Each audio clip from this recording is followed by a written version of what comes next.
మహబూబాబాద్ జిల్లా కేంద్రంలో కాంగ్రెస్ నేత రాయపురం సాంభయ్య సోనియా గాంధీ చిత్రపటానికి పాదాభివందనం చేశారు. మహబూబాబాద్ పార్లమెంటు స్థానాన్ని తనకు కేటాయించాలని విజ్ఞప్తి చేశారు. 30 ఏళ్లుగా పార్టీలో ఏ పదవిని ఆశించకుండా పార్టీ బలోపేతానికి కృషి చేశానని, అధిష్టానం తన సేవలు గుర్తించాలని కోరారు.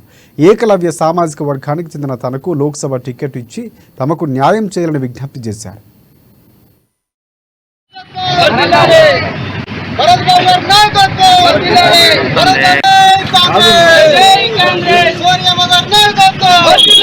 మా విన్నపం ఏంటంటే గిరిజన సామాజిక వర్గంలో ఉన్న మేము ఎరకల సామాజిక వర్గాన్ని గిరిజనులు అనేక సామాజిక వర్గాలను గుర్తించి అనేక పదవులు ఇస్తున్నారు.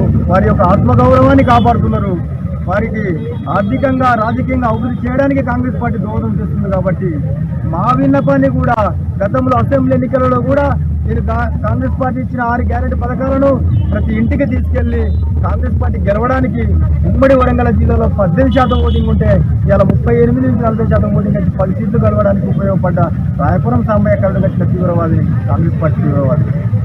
అప్పుడు నాకు టికెట్ రాని ఎడల పార్టీ నిర్ణయాన్ని శిరసా వహించి మురళీ నాయక్ గారికి, అలాగే ముద్దనపేట కేఆర్ నాగరాజు గారికి, ఉమ్మడి జిల్లాలో ఉన్న కాంగ్రెస్ పార్టీ అభ్యర్థులకు గెలుపు కోసం కూడా కష్టపడి పనిచేసినాను.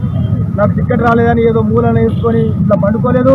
నాయకుల దగ్గర పోయి నాకు టికెట్ అని చెప్పి కాలు మొక్కిన సందర్భం లేదు. పార్టీ గెలుపు కోసం పనిచేసిన. ఇవాళ కూడా నేను మహబూబాబాద్ పార్లమెంట్ నుంచి కాంగ్రెస్ పార్టీ తరఫున దరఖాస్తు పెట్టుకొని